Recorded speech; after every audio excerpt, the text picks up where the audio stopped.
Well, there probably weren't too many trees to sit in where these fellas grew up. One of the great Irish bands of the 80s, Paul Cleary and the Blades are still held in very high esteem.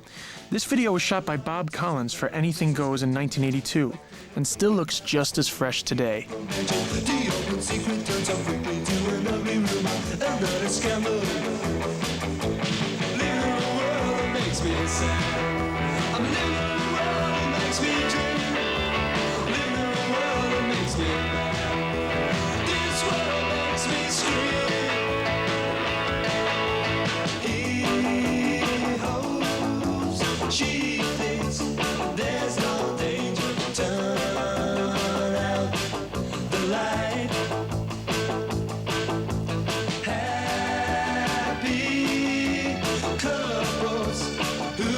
Stranger, the bride wore white.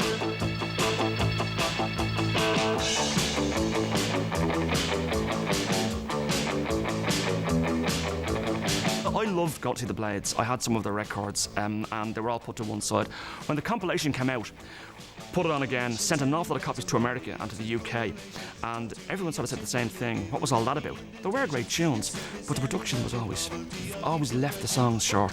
It was a terrible tragedy, really. They could have been bigger than the Jam.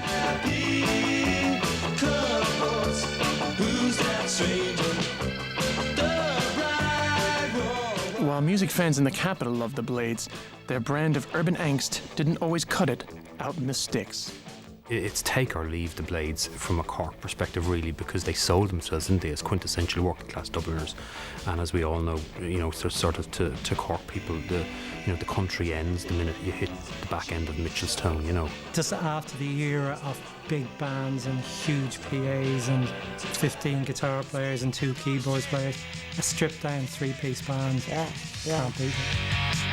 Why can't you see I'm looking for something I can feel? Why can't you see that I don't know what is or isn't real? Why can't you see that I'm held down artificial ties and you see me with someone else? It was the very first proper gig I ever saw. I lied to get in. I was supposed to be in my friend's house and she was supposed to be in my house. And we managed to get in anyway. It was easier for girls than fellas because you could always do a bit of makeup, and you could look older. And I thought they were incredible. There's a lovely earnestness about Cleary's lyrics, particularly, and a simplicity about them that kind of belied the whole look. And regardless of how you look, or regardless of how much dough or how much dough you don't have, then you're going to stand or fall in your tunes. And I mean, in an Irish context, they don't come any better than Paul Cleary's, do they?